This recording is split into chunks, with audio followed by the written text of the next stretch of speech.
Bonjour à toutes et à tous, je suis ravie de vous retrouver aujourd'hui pour une nouvelle interview reconversion. L'idée de ces échanges, c'est de pouvoir donner la parole à des personnes qui ont osé se reconvertir et changer de vie professionnelle. Aujourd'hui, j'accueille Mylène, qui est conseillère en naturopathie et qui est spécialisée sur l'accompagnement des troubles féminins et des cycles menstruels. Bonjour à toi Mylène, c'est trop chouette de te retrouver aujourd'hui. Est-ce que tu peux commencer par te présenter et nous expliquer un petit peu ton parcours professionnel? Bonjour Marina, merci beaucoup. Alors oui, donc moi je suis donc conseillère en naturopathie depuis maintenant une petite année. J'ai jusqu'ici travaillé dans les laboratoires. Donc j'étais technicienne de laboratoire en contrôle qualité et en recherche dans le secteur agroalimentaire. Donc ça a duré une bonne dizaine d'années. Avant j'ai fait d'autres petites choses. Et voilà, j'ai décidé il y a 3 ans maintenant de me reconvertir et après une formation naturo, qui a duré 2 ans. Je me suis ensuite spécialisée dans l'accompagnement des cycles féminins. Est-ce que tu peux nous expliquer un petit peu ce qui t'a poussé à changer de métier et justement à aller vers la naturopathie?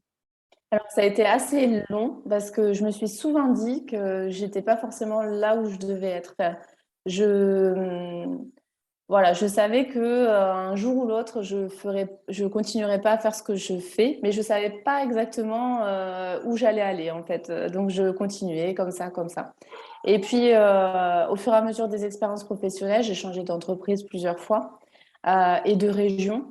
Et à chaque fois, je voyais que non, c'était toujours pas ça, c'était pas la région, c'était pas l'entreprise, c'était pas, voilà, il y avait toujours quelque chose qui faisait qu'il manquait quelque chose.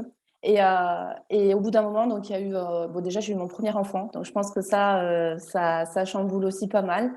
Un peu l'envie de faire quelque chose qui faisait sens en fait pour moi et de transmettre quelque chose. Et j'ai été ensuite, j'ai eu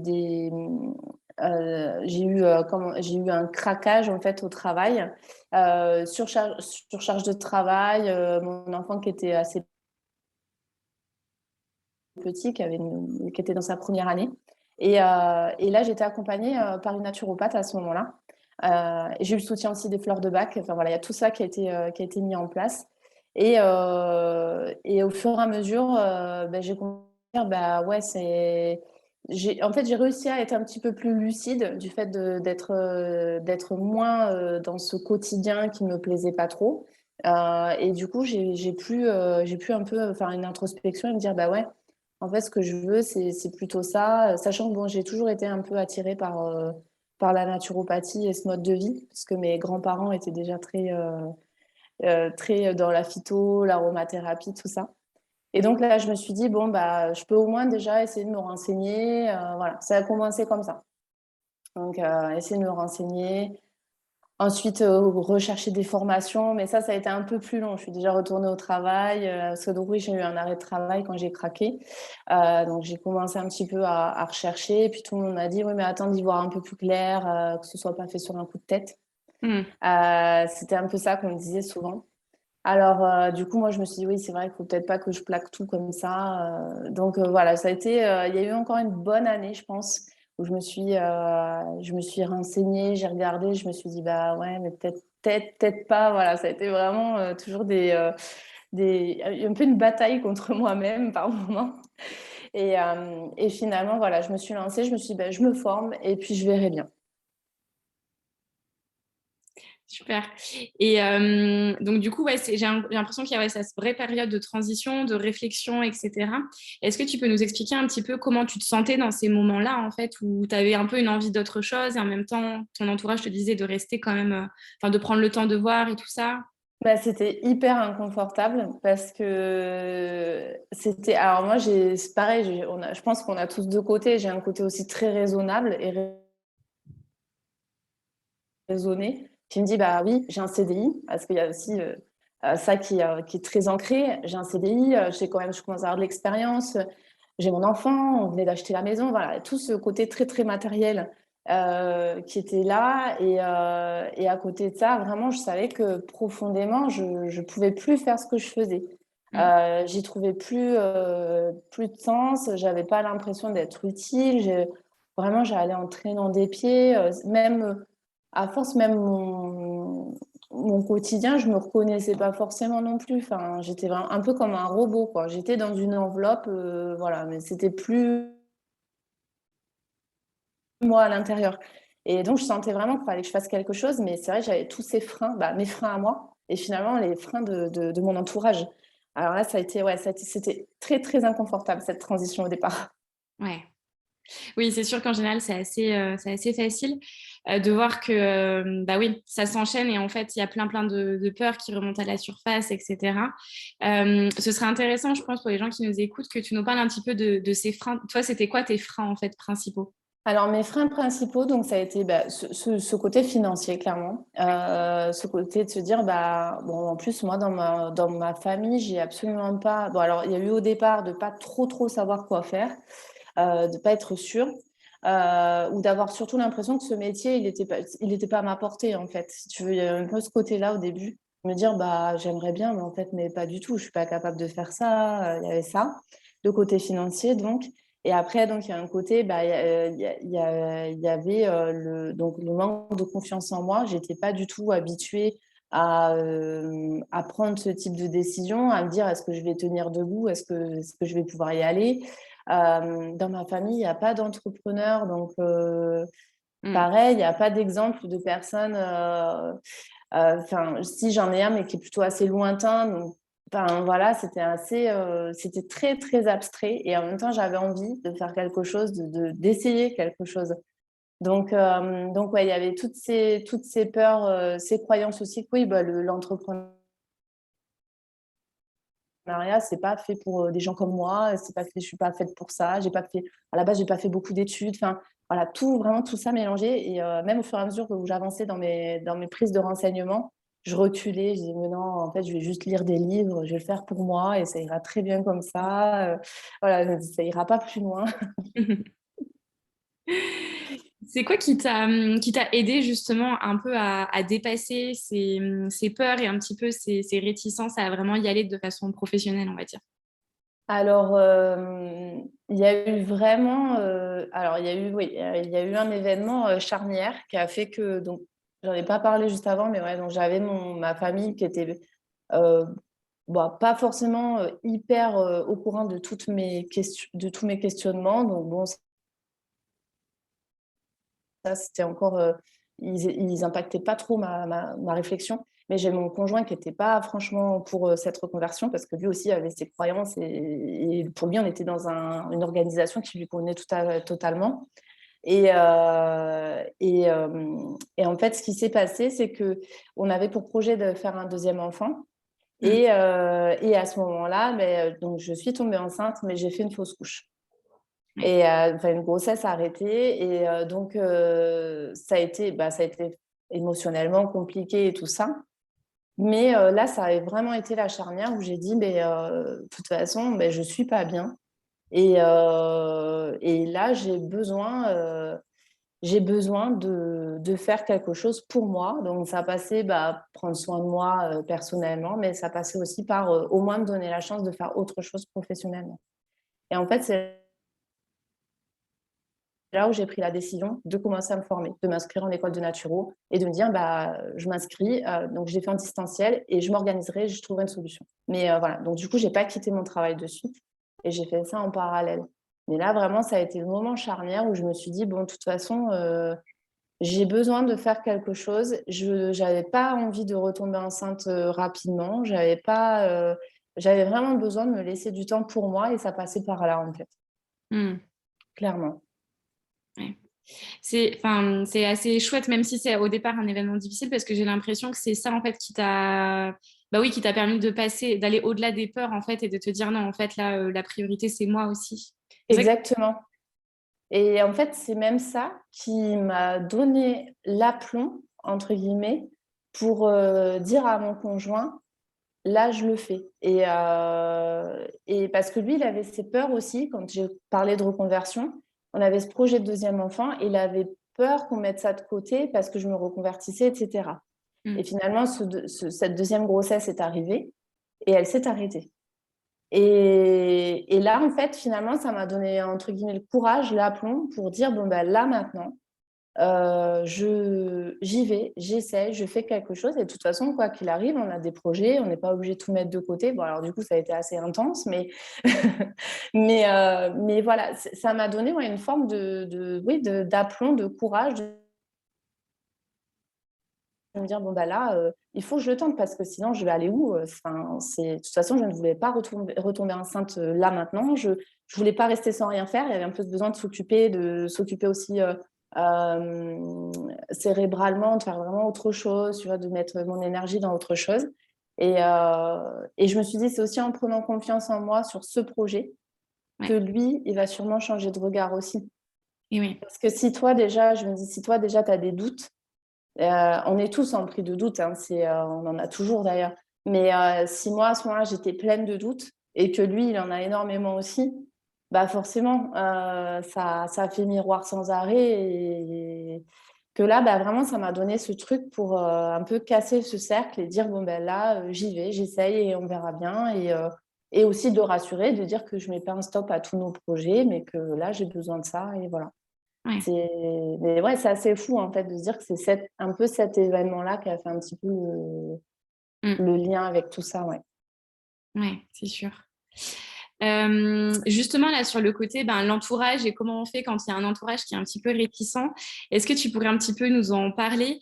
Et même si tu as des conseils aussi à donner, pourquoi pas, aux personnes, parce que c'est vrai qu'il y a des gens qui sont très soutenus dans leur reconversion, enfin, plutôt dans leur projet de reconversion, et pour d'autres où c'est un enfer même, on peut dire.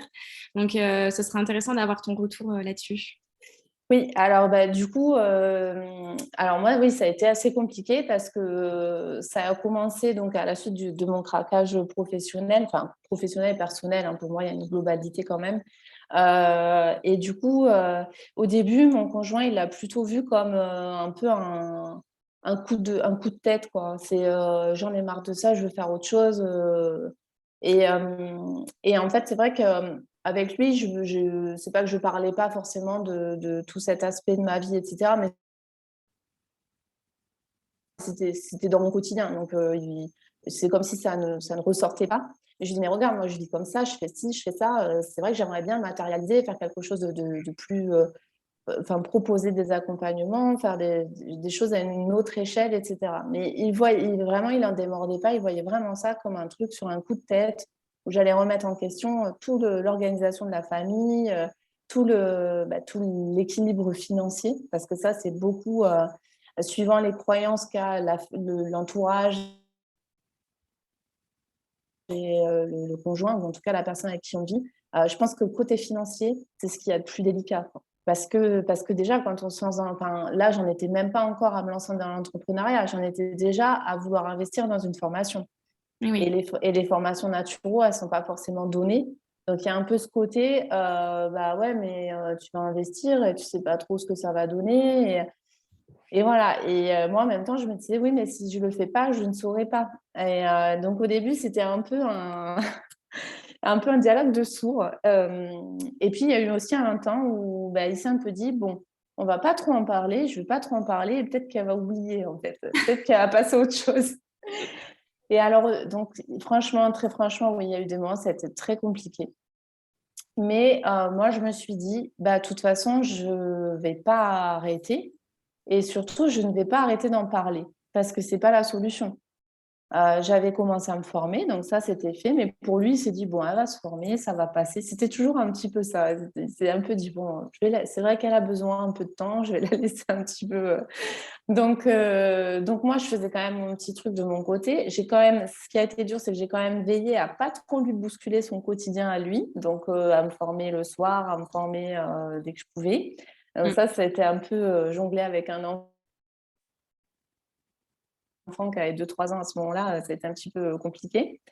Mais par contre, voilà, j'ai pas rompu le dialogue. J'ai toujours essayé de dire les choses, de continuer à parler, à dire bah là j'en suis là, ou même à dire ah ben tu te rends compte aujourd'hui j'ai vu ça, ou il y avait une masterclass, j'ai vu ça, on parlait de ça, Mm. et un peu de montrer ce que je faisais et puis d'essayer de voir des choses qui pouvaient l'intéresser lui et voilà, de jamais essayer de rompre ça. Bon, il a été souvent réticent, mais finalement Même des fois, il rentrait lui de son travail, il dit: «Ah j'ai un collègue, il m'a dit ça, qu'est-ce que tu en penses?» Et ça faisait vraiment appel à la naturo, à l'accompagnement et tout ça.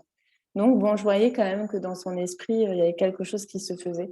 Voilà, c'est vraiment ça. Je pense, si j'avais un conseil à donner, c'est vraiment de, quoi qu'il arrive, de ne pas rompre le dialogue et de faire, je sais bien que ça se fait pas en un claquement de doigts et pour certaines personnes, c'est le travail de toute une vie, mais de faire tout ce qu'on peut pour nourrir sa confiance en soi. Mmh. Parce que c'est clairement, ce que je te disais tout à l'heure, par effet de miroir, tous les doutes qu'on peut avoir, si une personne en face, elle doute de ce qu'on fait ou elle-même a des doutes, on se le reprendra, Ouais. on se le reprendra en revers. C'est obligatoire parce que, à partir du moment où on a une confiance en soi qui est bien installée, finalement, on se dit: «Bah, la personne, elle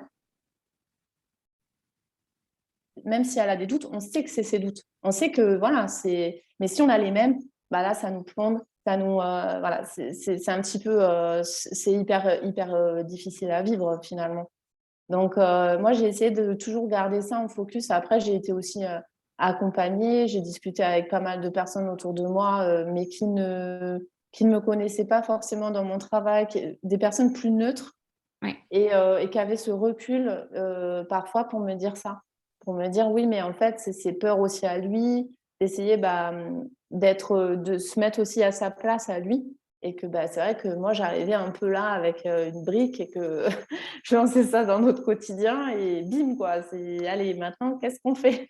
Donc voilà, c'est toujours essayer de rassurer. Pour moi, en fait, rassurer, c'est ne jamais rompre le dialogue, quoi, d'essayer tout le temps d'être dans la communication. Même si des fois, nous aussi, on a envie de dire: «Ah purée, mais voilà, de toujours essayer de garder le fil conducteur et parce que bon, pour moi, je vivais pas mon quotidien en parallèle de lui, quoi. Ça restait quand même, notre vie, à 2 quoi. Donc ouais, il y a c'est vraiment ça, de pas rompre le dialogue et d'essayer de tout faire pour nourrir cette confiance en nous, et puis,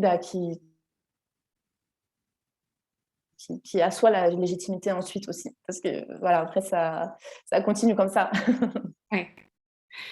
C'est sûr et d'ailleurs ça, c'est une question, intéressante, ouais. Le syndrome de l'imposteur, est-ce que tu l'as ressenti et en fait, comment est-ce que tu as réussi un peu à t'en détacher si c'était présent?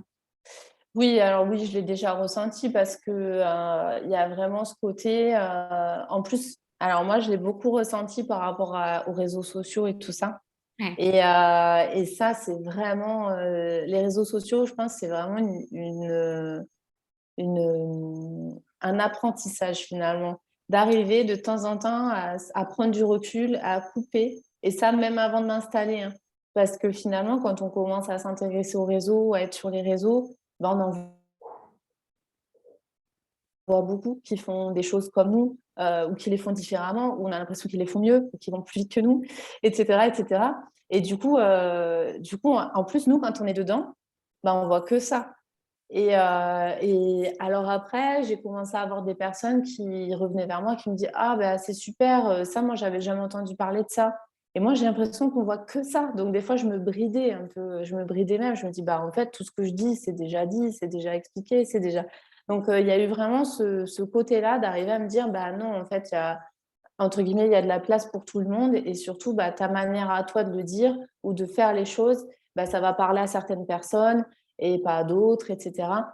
Mais en fait, ce syndrome de l'imposteur, moi, je crois que ça donne beaucoup de prise de recul et des fois d'arriver à faire un petit peu un stop et de rester peut-être focus sur d'autres tâches, d'autres choses qui font que tu es moins à regarder ce qui se passe à côté et à dire, en fait, il y a tellement de choses qui existent, Mmh. comment je vais faire mon trou, en fait? Comment je vais apporter, ma pierre à l'édifice? Comment je vais, voilà, pour moi, c'est un peu vraiment l'axe central, quoi, de se dire: «Bon, j'ai quelque chose à apporter de par mon expérience et ma formation Mmh.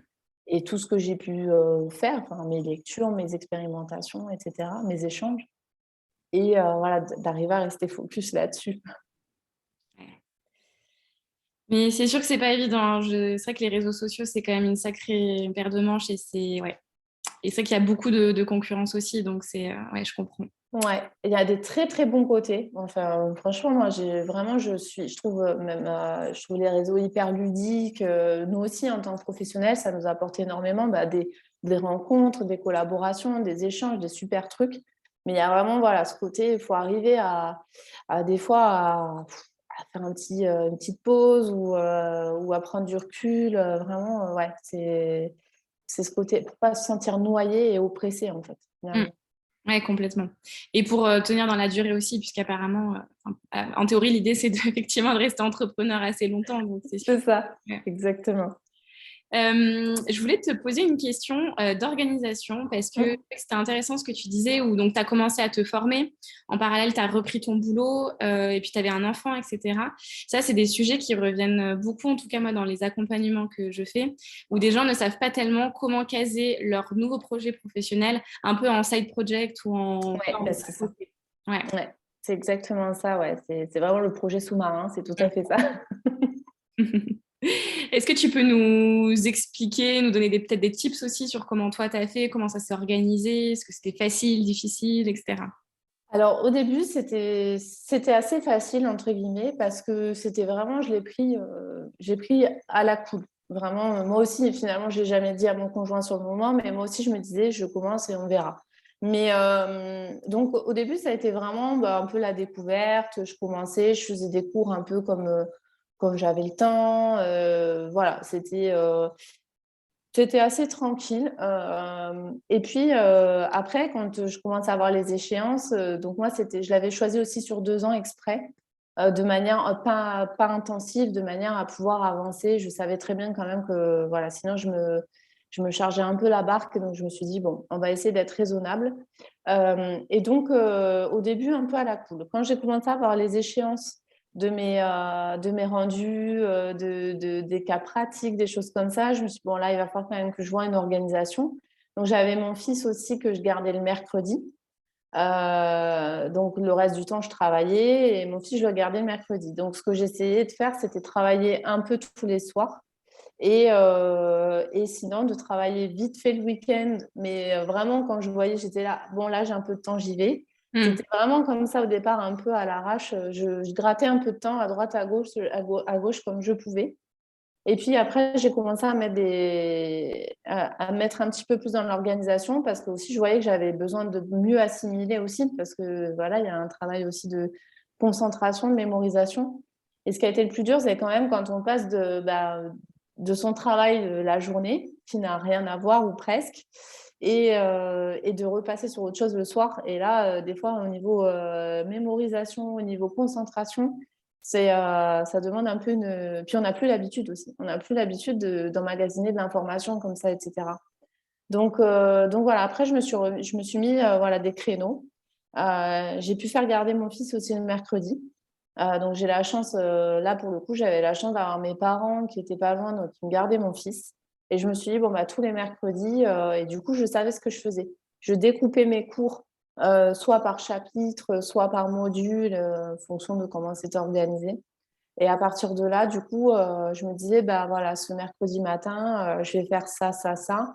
Et si j'avais un devoir associé, je le faisais là. Des fois, bon, bah après, quand la communication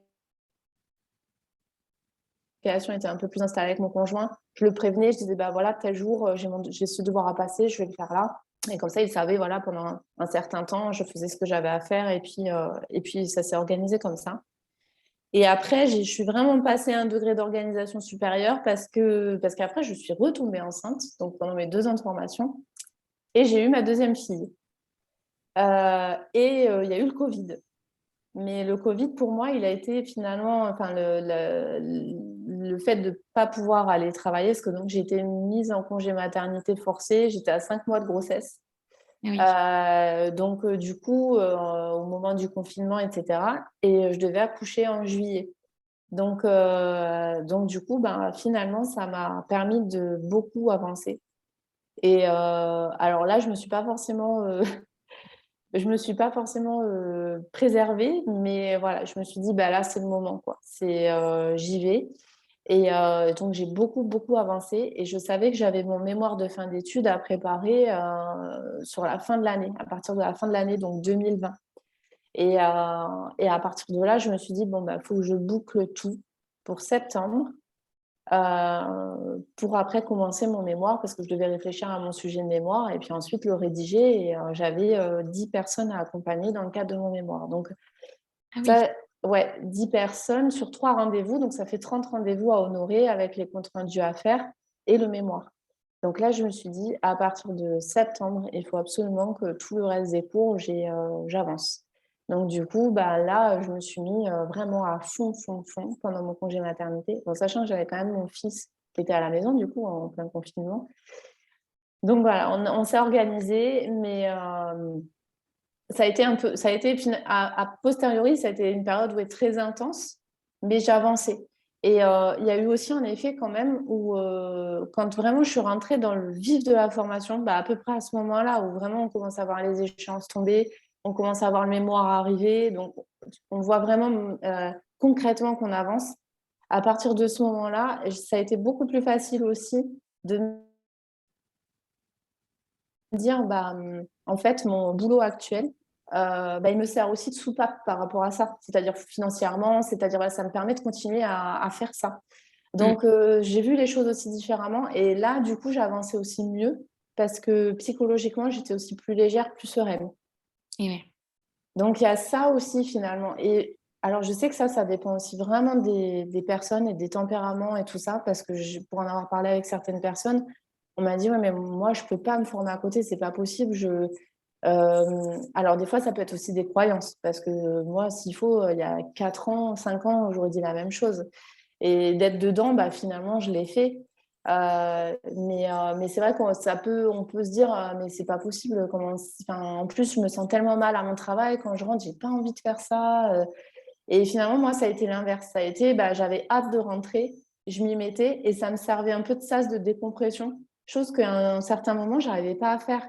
Je rentrais chez moi, j'arrivais pas, j'étais obligée presque de rentrer, de déposer ce que j'avais sur le cœur et voilà. Mais sauf que j'y passais, je sais pas combien de temps et tu ressasses en fait. Et Et ben là, au moins, je rentrais, j'avais ça à faire. Moi, je m'occupais de mon fils, bien sûr. Et puis après, j'avais ça à faire. Et voilà. Et au moins, bah, la journée se terminait là-dessus. Et j'avais plus le temps de penser à autre chose, quoi.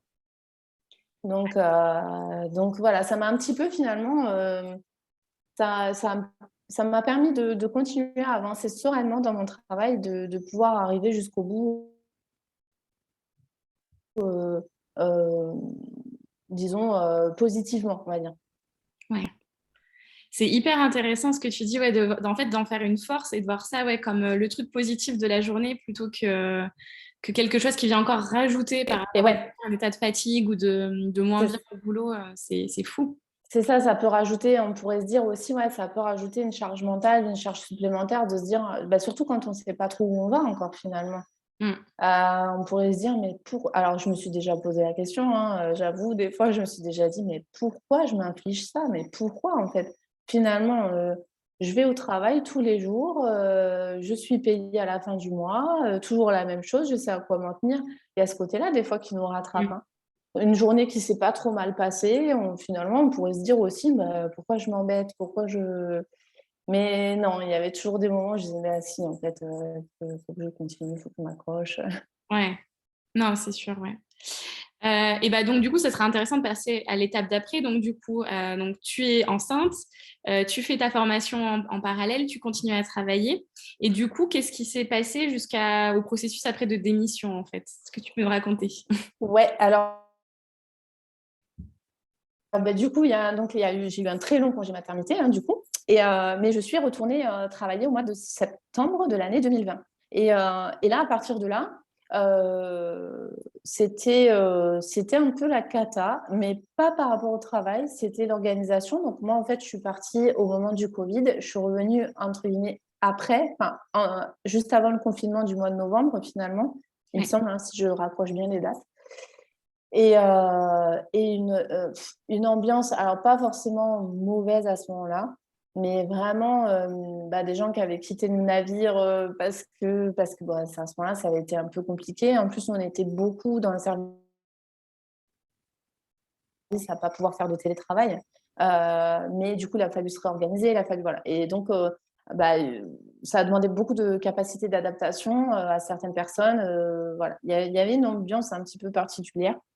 Et puis moi, je vois que bah, tous ces mois passés à la maison à bosser sur mon projet sous-marin, bah, en fait, je me sentais... alors là, c'est même pas que je me sentais pas à ma place, mais là, je sentais qu'il y avait quelque chose qui s'était déjà un petit peu terminé. Ça y est, j'étais...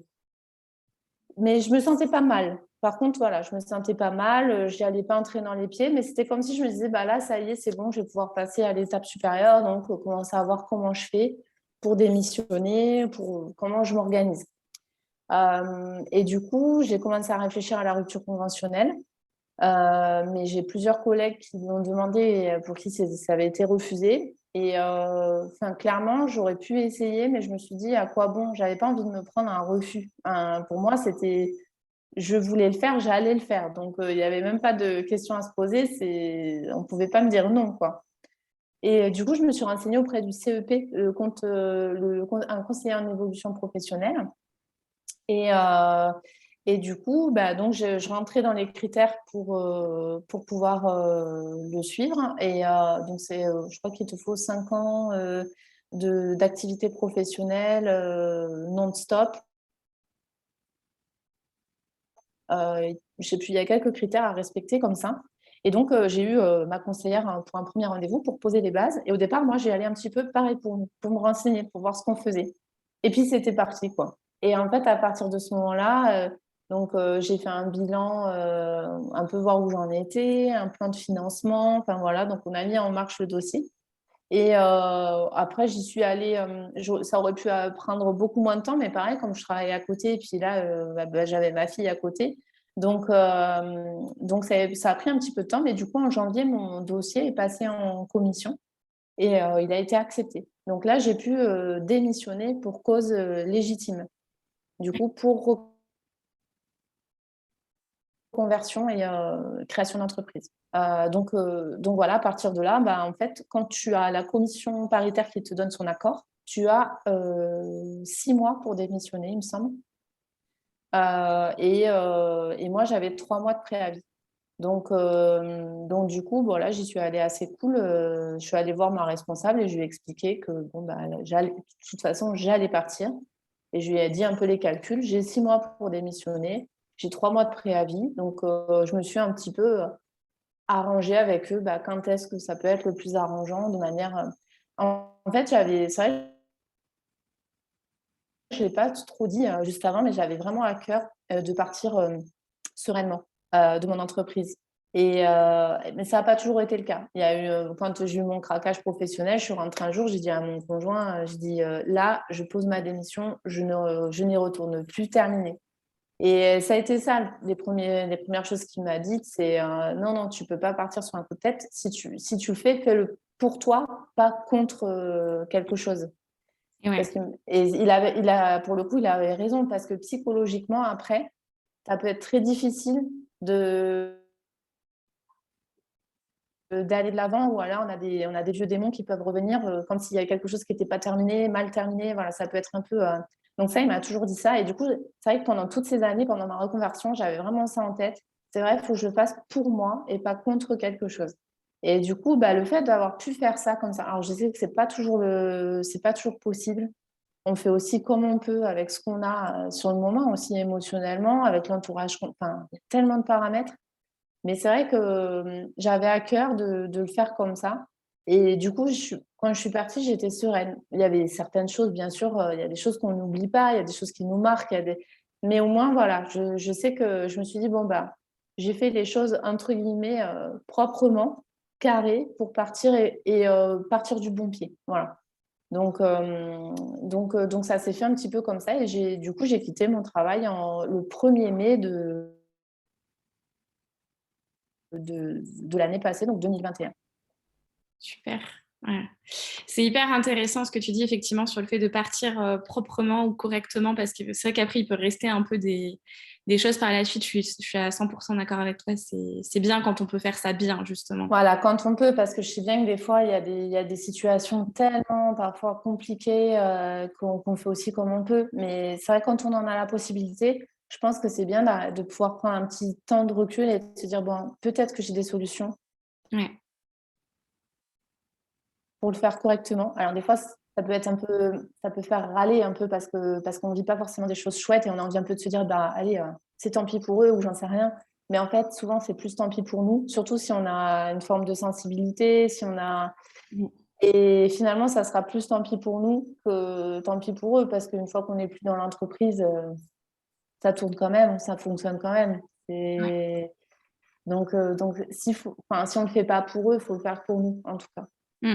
Ouais, non, c'est sûr. Et c'est vrai qu'au niveau de l'énergie, c'est pas du tout la même chose aussi quand j'ai beaucoup aimé quand tu disais de faire quelque chose pour soi plutôt que contre quelque chose. Et Ouais. c'est vrai que quand on est contre, on résiste en fait. Et donc du coup, c'est un peu moins flexible et un peu moins, ça peut être plus douloureux en fait. C'est plutôt ça. Ouais, Mais ouais. complètement.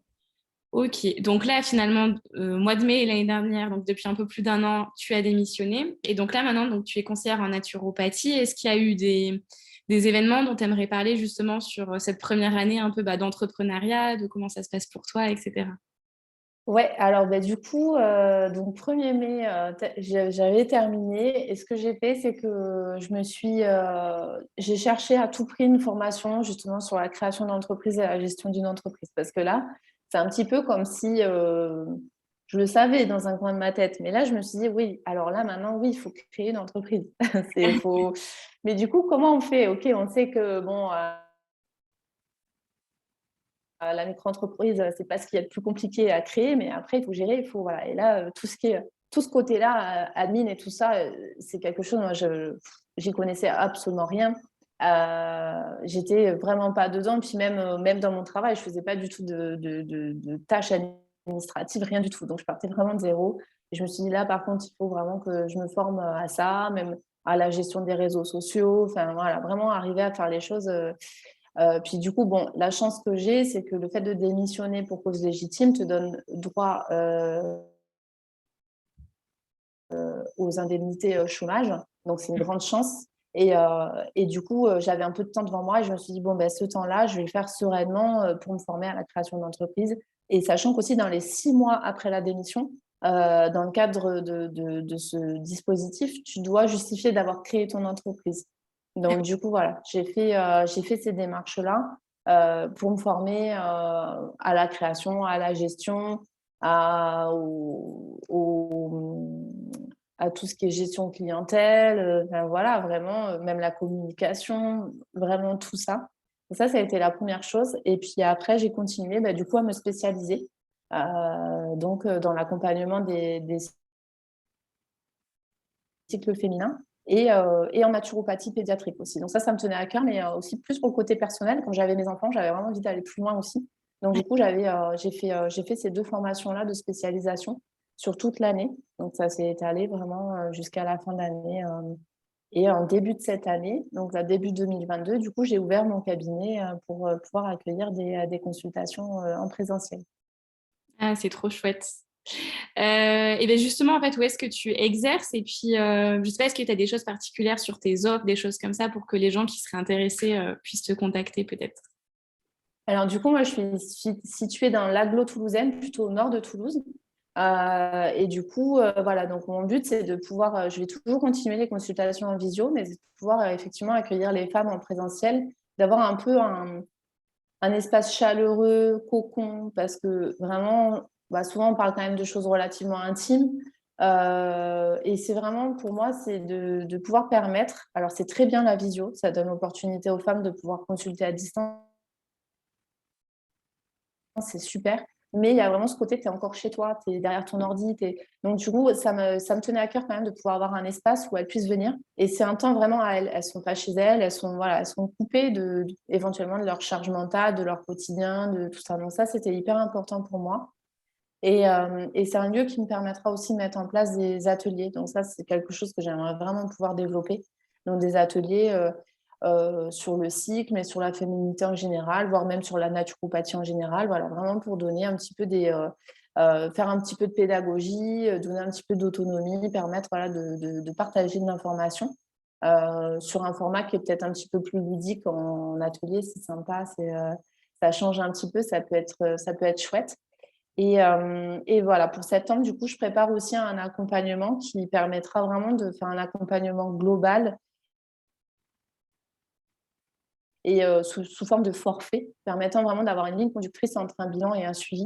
Voilà, et d'avoir plusieurs suivis qui sont déjà préétablis de manière à ce qu'on aille vraiment jusqu'au bout des choses. Ouais. Parce que pour l'instant, je propose vraiment des consultations à la carte et je trouve que c'est plus transparent de proposer un forfait parce que je pense que toi aussi, dans ton métier, c'est pareil. C'est souvent, il y a un cheminement qui se fait tout au long des consultations et une consultation ne suffit pas. Et parfois, par manque de temps, enfin, le temps passe vite, on ne prend pas forcément le suivi. Et du coup, je trouve que c'est dommage. Donc, du coup, voilà, je suis en train de travailler pour mettre ça en place de manière à être aussi plus transparente, je trouve. De dire, bah voilà, souvent un accompagnement naturel, ça se fait plutôt sur plusieurs séances, quoi. C'est quand même plus.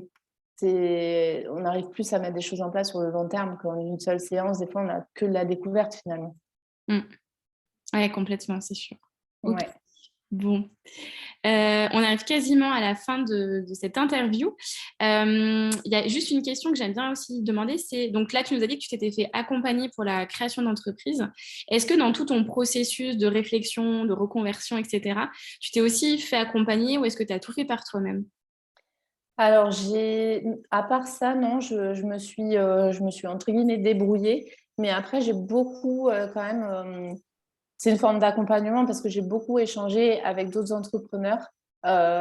Donc, vraiment, beaucoup échangé. Alors, sur tout l'aspect pratico-pratique, voilà, la mise en place, plein de choses comme ça.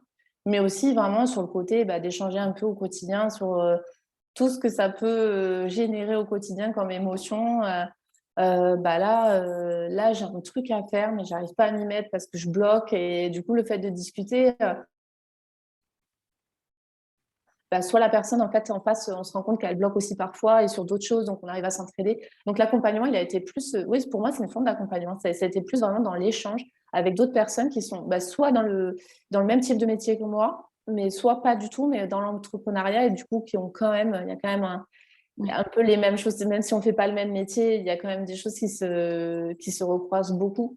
Donc, ça a été vraiment ça dans l'échange avec d'autres personnes, d'autres entrepreneurs Mm. qui s'installaient ou qui se sont déjà installés, mais qui ont un peu de vécu et qui ont eu des expériences et qui peuvent le partager, quoi. Ouais. Je pense que ça, c'est important, même dans le quotidien. Des fois, parce qu'on n'a pas de collègues. Alors, des fois, c'est bien. Mais en effet, du coup, pour échanger spontanément et tout, on peut vite se retrouver mince. Et puis là, pour le coup, le conjoint, il n'est pas du tout dedans. Il peut écouter, ça peut faire beaucoup, mais il ne va pas forcément pouvoir rebondir. Il peut être aussi démuni. Donc, je pense que c'est intéressant de pouvoir avoir des gens vers qui se tourner. Enfin, c'est comme ça. Soit des gens qu'on connaît, soit des gens qu'on ne connaît pas du tout via des communautés ou même via Instagram, hein. Enfin, on arrive à échanger ou à force voilà, de réagir avec d'autres personnes. Donc, je pense que ça, c'est important. Ouais. Mm. Ouais, je suis complètement d'accord. C'est sûr, c'est méga important. Ouais. Quand on est tout seul dans son entreprise, enfin, ce qui est mon cas aussi, c'est sûr que c'est important, hyper important d'échanger. Ouais. Et dernière question pour moi, est-ce que donc pour terminer, tu aurais un dernier conseil, une dernière chose que tu aimerais dire à des personnes qui sont dans la situation dans laquelle tu as été auparavant pour avancer ou pour donner du baume au cœur, ce genre de choses. Ouais, bien sûr. Moi, je pense que quoi qu'il arrive, faut pas lâcher. Je pense que dans toute notre expérience, je pense qu'on aura des moments où on aura envie de lâcher. Alors après, tout dépend voilà, du contexte, mais je pense que quand il y a un blocage, en général, je pense qu'on est beaucoup à se le dire aussi dans l'accompagnement, c'est qu'il y a quelque chose derrière. Et il faut y aller. Alors c'est dur, c'est un peu comme de fermer les yeux et se jeter dans le vide.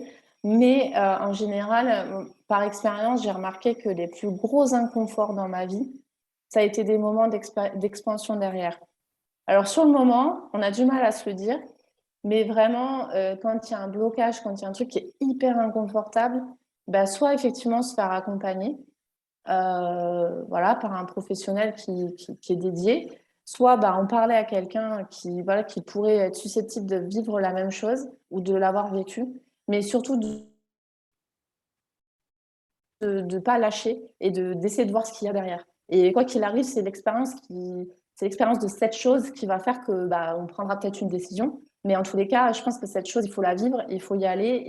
Et c'est toujours vraiment dans les inconforts qu'il y a un moment d'expansion derrière et qu'on passe une marche. Et ça, je pense que c'est important des fois. Même moi, je suis obligée de me faire un petit moment, de prendre du recul pour m'en rendre compte. Quand des fois, on a l'impression qu'il n'y a rien qui va, on se dit, ah, mais ça avance pas, c'est pas comme je voulais, ça, c'est pas. Mais voilà, il y a toujours un moment où je me dis, non, mais attends, là, il faut y aller, il faut continuer. Et derrière, je suis sûre que ça va avancer. Ouais. Trop chouette. Eh ben, écoute, merci beaucoup, Mylène. C'était vraiment trop chouette de t'interviewer et d'avoir ton retour là-dessus. Avec plaisir. J'espère que ça vous a plu. Et puis, à très bientôt.